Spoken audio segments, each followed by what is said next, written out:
Good afternoon, everyone. Thank you for coming on such short notice. My name is Kevin Stockstill, and I'm one of the attorneys that's going to be representing Mr. Rozoff in this matter. At this point, I would like to introduce him. He has a statement that he would like to present to you all.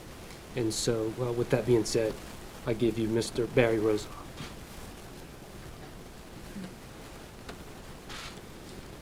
Thank you. I want to begin by making it very clear. I completely deny any and all charges made against me by an anonymous alleged victim.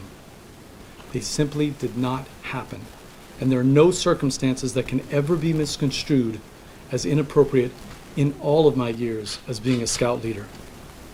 While I am sympathetic to true victims of sexual abuse, there's no victim in this case as it relates to me because I never abused anyone.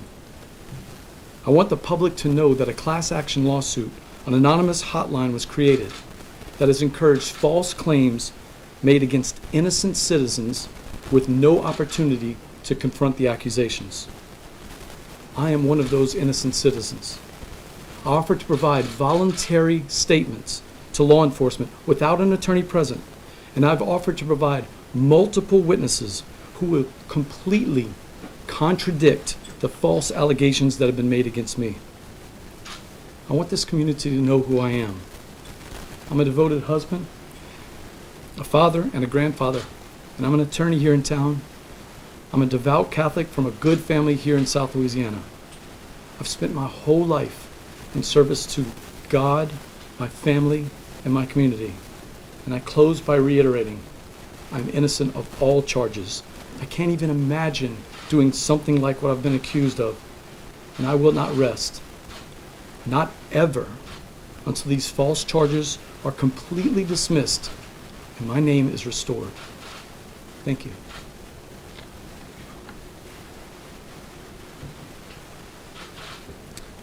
Do any of y'all have any questions for me? Ma'am? How long was Mr. Rozoff involved with the Boy Scouts group movement? Do you know? How long have you? I've been a scout leader since 1999. And was that in the Lafayette area, or was that? Since 2003. 2003, the fall of 2002. I moved to Lafayette in August of 2003 to take a job here in Lafayette. And then before that, you were a scout leader at your previous, like, town of residence. And you were still involved, or had been up Until these charges, yes. You mentioned this hotline. When were y'all made aware of the allegations against your client? Well, through this hotline, it would have been at the end of last year. And Mr. Rozoff, once he was aware of this accusation, it's my understanding that he wanted an investigation to be done so that he could clear his name. And unfortunately, he was not given the opportunity to participate in an investigation. So no one has ever heard his side of the story. Can you elaborate on that? What do you mean by not allowed to participate? Well, evidently, the sheriff's office has conducted an investigation, and during the investigation, he was not given an opportunity to give an interview or give a statement. Are y'all able to say anything about the allegations, like when it's supposed that this happened? Well, what little we know at this point is that the allegation is that something would have occurred back in 2004, which means that this accusation is 16 to 17 years old. We have interviewed pack leaders going back as early as 2000 that would have been associated with Mr. Rozoff. All protocol put in place by the Boy Scouts of America has been followed. No one has ever witnessed Mr. Rozoff do anything inappropriate. And it doesn't appear as though these pack leaders have been interviewed during the course of this investigation. How were y'all, you mentioned this tip line, I just wanted to clarify, how were y'all personally made aware of the allegation? Personally made aware of the allegation would have been through this hotline. It's a class action hotline where people can make an anonymous claim in an effort to make a claim in this class action Did suit. someone from the hotline call y'all, or how were y'all notified that a claim had been made to this hotline involving your client? Would I understand that it would have been one of the local directors of the Boy Scouts?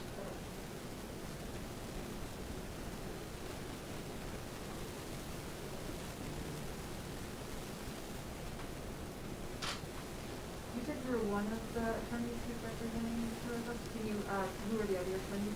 Mr. John McClendon will be another attorney that's working on this case, who is out of Baton Rouge. You mentioned y'all don't know much about the allegations. Do y'all know anything about the basis of evidence law enforcement used to make this arrest? We don't, because we have not been provided with the probable cause affidavit that would have accompanied any arrest warrant. And so we're attempting to try and get that, but as of now, we don't have it. Mr. Rosa, you mentioned you're supportive of victims who have faced, real assault coming forward, that this wasn't that. And is there anything you want to say to the anonymous person that made this claim? I don't know the person. Go ahead, Kevin. I mean, without knowing who this alleged victim is, there's nothing for us to say to this person. Our position is this did not happen, and when given an opportunity to, be provided with more specific information so that we can conduct a more thorough investigation, we're going to show and prove, which we don't even have to, but we will prove that this man is innocent, that these charges are false.